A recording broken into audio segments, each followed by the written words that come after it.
ಎಲ್ರಿಗೂ ನಮಸ್ಕಾರ. ನೀವು ನೋಡ್ತಾ ಇದ್ದೀರಾ ಟಿವಿ ವಿಕ್ರಮ. ನಾನು ಮುಮ್ತಾಜ್ ಅಬ್ದುಲ್ ನೆಲ್ಲೆಡ್ಕ. ವೀಕ್ಷಕರೇ, ಅಂತೂ ಇಂತೂ ಮಮತಾ ಬ್ಯಾನರ್ಜಿ ಗೇಮ್ ಓವರ್ ಅಂತಾನೆ ಹೇಳಬಹುದು. ಕೊನೆಗೂ ಮಮತಾ ಬ್ಯಾನರ್ಜಿ ಆಟಕ್ಕೆ ನ್ಯಾಯಾಲಯ ಅಂದ್ರೆ ಹೈಕೋರ್ಟೇ ಸರಿಯಾಗಿ ಕ್ಲಾಸ್ ಅನ್ನ ತಗೊಂಡು ಡೆಡ್ ಲೈನ್ ಅನ್ನ ಕೊಟ್ಟು ಫುಲ್ ಸ್ಟಾಪ್ ಇಟ್ಟಿದೆ. ಹಾಗಾದ್ರೆ ಏನ್ dead line? High court Mamata Banerjee ಏನ್ ಹೇಳ್ತು ಎಲ್ಲವನ್ನ ಇವತ್ತಿನ ಸ್ಪಾಟ್ಲೈಟ್ ಕಾರ್ಯಕ್ರಮದಲ್ಲಿ ನಾವು ನೋಡ್ತಾ ಹೋಗೋಣ. ಅದಕ್ಕೂ ಮೊದಲು ನೀವು ಟಿವಿ ವಿಕ್ರಮವನ್ನು ಸಬ್ಸ್ಕ್ರೈಬ್ ಮಾಡದೆ ಕಾರ್ಯಕ್ರಮವನ್ನು ನೋಡ್ತಾ ಇದ್ರೆ ದಯವಿಟ್ಟು ಟಿವಿ ವಿಕ್ರಮವನ್ನು ಸಬ್ಸ್ಕ್ರೈಬ್ ಮಾಡಿ. ವೀಕ್ಷಕರೇ, ಪಶ್ಚಿಮ ಬಂಗಾಳದಲ್ಲಿ ಈ ಬಾರಿ ನಾನು ಚುನಾವಣೆಯಲ್ಲಿ ಸೋಲೋದು ಪಕ್ಕ ಅಂತ ಮಮತಾ ಬ್ಯಾನರ್ಜಿಗೆ ಗೊತ್ತಾಗಬಿಟ್ಟಿದೆ. ಅದಕ್ಕೆ ಹತಾಶರಾಗಿ ಏನೇನೋ ಮಾತಾಡೋದು, ಏನೇನೋ ಆರೋಪ ಮಾಡೋದು ಮಾಡ್ತಾನೇ ಬಂದಿದ್ದಾರೆ. ಎಷ್ಟರ ಮಟ್ಟಿಗೆ ಅವರು ಹತಾಶರಾಗಬಿಟ್ಟಿದ್ದಾರೆ ಅಂತಂದ್ರೆ, ವಿಮಾನ ಅಪಘಾತದಲ್ಲಿ ಮೃತಪಟ್ಟಿರುವಂತಹ DCM ಅಜಿತ್ ಪವಾರ್ ಅವರ ಸಾವು ಅದು ಪಿತೂರಿಂದ ಕೂಡಿದೆ. ಅಂದ್ರೆ ಅವರು ಇಂಡೈರೆಕ್ಟ್ ಆಗಿ ಇದು ಬಿಜೆಪಿನೇ ಮಾಡಿಸಿರುವಂತದ್ದು. ಸೊ ಬೇರೆ ಯಾವ ಸಂಸ್ಥೆ ಬಗ್ಗೆ ಕೂಡ ನನಗೆ ನಂಬಿಕೆ ಇಲ್ಲ. ಅದಕ್ಕೆ ಈ ಬಗ್ಗೆ ಸುಪ್ರೀಂ ಕೋರ್ಟ್ ತನಿಖೆಯನ್ನು ನಡೆಸಬೇಕನ್ನುವ ಒಂದು ಕೊಳಕು ರಾಜಕೀಯವನ್ನ ಅವರ ಸಾವಲ್ಲೂ ಕೂಡ ತರ್ತಾರೆ. ಅದಕ್ಕೆ ಶರದ್ ಪವಾರ್ ಅವರು ಇದರಲ್ಲಿ ಯಾರು ಕೂಡ ರಾಜಕೀಯವನ್ನ ತರಬೇಡಿ ಅಂತ ಬಹಳ ಸ್ಪಷ್ಟವಾಗಿ ಇಲ್ಲಿ ಹೇಳಿದ್ದಾರೆ. ಸೊ ಅದೊಂದು ವಿಚಾರ ಬಿಡಿ. ಆದ್ರೆ ಮಮತಾ ಬ್ಯಾನರ್ಜಿ ಅವರು ಯಾವ ಲೆವೆಲ್ಗೆ ಇವತ್ತು ಇಳಿದು ಬಿಟ್ಟಿದ್ದಾರೆ ಅನ್ನುವಂಥದ್ದನ್ನ ನೀವು ನೋಡ್ಬೇಕು. ಪಶ್ಚಿಮ ಬಂಗಾಳದ ಜನ ಪಾಪ ಈಕೆ ಆಡಳಿತದಲ್ಲಿ ಅದು ಹೆಂಗೆ ಉಸಿರಾಡ್ತಾ ಇದ್ದಾರೆ ಅಂತಾನೆ ಅರ್ಥ ಆಗ್ತಾ ಇಲ್ಲ. ವೀಕ್ಷಕರೇ, ಈಗ ಮಮತಾ ಬ್ಯಾನರ್ಜಿ ಅವರಿಗೆ ಕೋಲ್ಕತ್ತಾ ಹೈಕೋರ್ಟ್ ಒಂದು ವಾರ್ನಿಂಗ್ ಅನ್ನ ಕೊಟ್ಟಿದೆ. ಈ ವಾರ್ನಿಂಗ್ ಆಕೆ ಸಂಬಂಧಿಕರು ಯಾರು ಹೇಳಿ?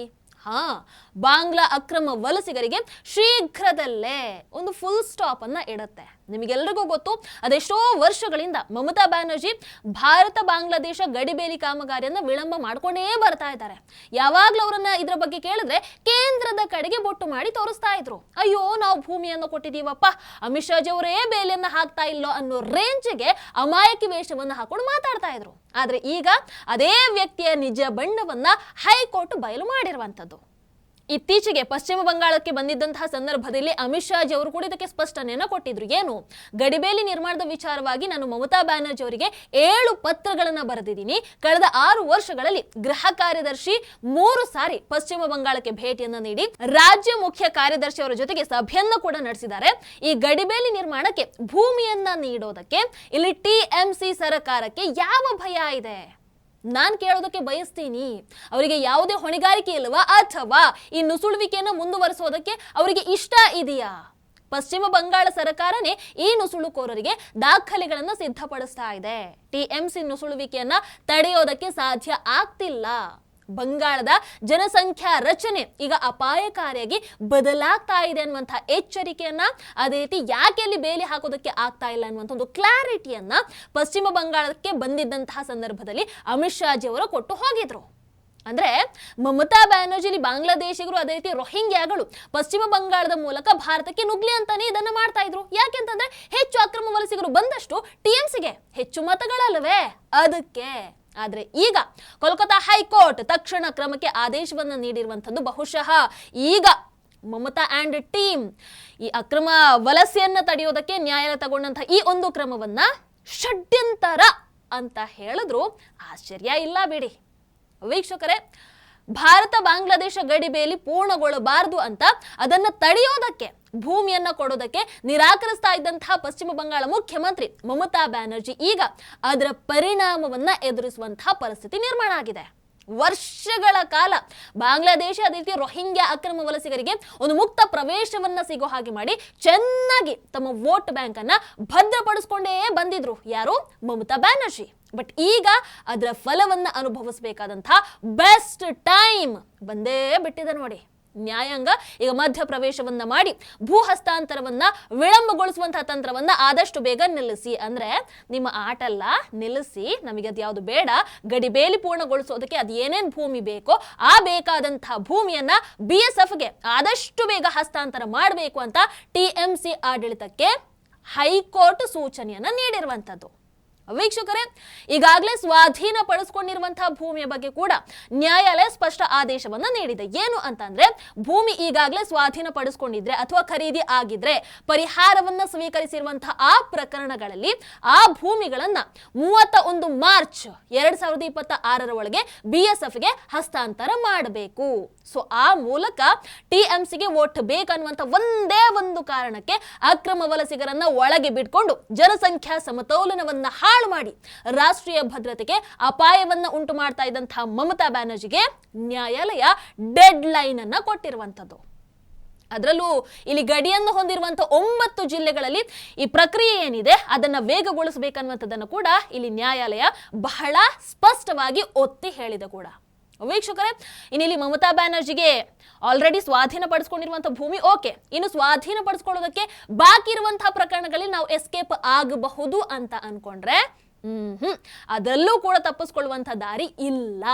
ಯಾಕೆ ಅಂತ ಅಂದ್ರೆ ಸ್ವಾಧೀನ ಅಥವಾ ಖರೀದಿ ಪ್ರಕ್ರಿಯೆ ನಡೀತಾ ಇರುವಂತಹ ಪ್ರಕರಣಗಳಲ್ಲಿ ಮಮತಾ ಬ್ಯಾನರ್ಜಿ ಸರ್ಕಾರ ATR ಅಂದ್ರೆ ಆಕ್ಷನ್ ಟೇಕನ್ ರಿಪೋರ್ಟ್ ಅನ್ನು ಸಲ್ಲಿಕೆ ಮಾಡಿ ಆ ಸಂಪೂರ್ಣ ಪ್ರಕ್ರಿಯೆಯನ್ನ 31 ಮಾರ್ಚ್ 2026 ಒಳಗೆ ಅದನ್ನ ಮುಗಿಸಬೇಕು. ಅಂದ್ರೆ ಇಲ್ಲೂ ಕೂಡ ಇವರಿಗೆ ಬಚಾವ್ ಆಗೋದಕ್ಕೆ ಚಾನ್ಸ್ ಇಲ್ಲ, ಇಲ್ಲಿ ವಿಳಂಬಕ್ಕೆ ಯಾವುದೇ ಅವಕಾಶ ಇರಬಾರ್ದು ಅಂತ ನ್ಯಾಯಾಲಯ ಇಲ್ಲೂ ಕೂಡ ಬಹಳ ಸ್ಪಷ್ಟವಾಗಿ ಹೇಳಿರುವಂತದ್ದು. ವೀಕ್ಷಕರು, ಇಲ್ಲಿ ಈಗಾಗಲೇ ಸ್ವಾಧೀನ ಪಡಿಸ್ಕೊಂಡಿರುವಂತಹ ಭೂಮಿ, ಅದೇ ರೀತಿ ಈಗಾಗಲೇ ಸ್ವಾಧೀನ ಪ್ರಕ್ರಿಯೆಯಲ್ಲಿ ಇರುವಂತಹ ಭೂಮಿ, ಈ ಎರಡು ವಿಚಾರಗಳನ್ನ ನೋಡಿದ್ವಿ. ಹಾಗಾದ್ರೆ ಇನ್ನು ಹೊಸದಾಗಿ ಸ್ವಾಧೀನ ಪಡಿಸ್ಕೊಳ್ಬೇಕಾಗಿರುವಂತಹ ಭೂಮಿಯ ವಿಚಾರವನ್ನ ಹಂಗೆ ಸುಮ್ಮನೆ ಬಿಡೋದಕ್ಕಾಗತ್ತಾ? ಖಂಡಿತವಾಗ್ಲೂ ಇಲ್ಲ. ಅದರ ಮೇಲೂ ಕೂಡ ನ್ಯಾಯಾಲಯ ಒಂದು ಕಣ್ಣನ್ನ ಇಟ್ಟಿದೆ. ಇಲ್ಲಿ ಹೊಸ ಭೂ ಸ್ವಾಧೀನ ಪ್ರಸ್ತಾವನೆಗಳಲ್ಲಿ 2013ರ ಕಾಯ್ದೆಯ ಸೆಕ್ಷನ್ 40 ಅನ್ವಯ ಆಗುತ್ತಾ ಅನ್ನುವಂಥದ್ದನ್ನ ನ್ಯಾಯಾಲಯ ಪ್ರತ್ಯೇಕವಾಗಿ ಪರಿಶೀಲನೆ ಮಾಡುತ್ತೆ ಅಂತ ಕೂಡ ಹೇಳಿದೆ. ಅದರಲ್ಲಿ ಮುಖ್ಯವಾಗಿ ಗಡಿಬೇಲಿ ಹಾಕುವಂಥದ್ದನ್ನ ತಡೆಗಟ್ಟುವಂತಹ ಯಾವುದೇ ಆದೇಶವನ್ನಂತೂ ನ್ಯಾಯಾಲಯ ನೀಡಲ್ಲ. ಬೇಲಿ ಹಾಕೋದಕ್ಕೆ ಫುಲ್ ಪರ್ಮಿಷನ್ ಅನ್ನಂತೂ ಕೊಟ್ಟಿದ್ದಾಗಿದೆ. ಅಂದ್ರೆ ಇಲ್ಲಿ ನ್ಯಾಯಾಲಯ ಮಮತಾ ಬ್ಯಾನರ್ಜಿ ಅವರಿಗೆ ಸ್ಪಷ್ಟವಾಗಿ ಹೇಳಿದೆ, ನಿಮ್ಮ ರಾಜಕೀಯ ಆಟ ರಾಷ್ಟ್ರೀಯ ಭದ್ರತಾ ಅಗತ್ಯಗಳ ಮುಂದೆ ಮೇಲೆ ನಿಲ್ಲೋದಕ್ಕೆ ಸಾಧ್ಯ ಆಗಲ್ಲ. ನೀವು ತಲೆಬಾಗಲೇಬೇಕು.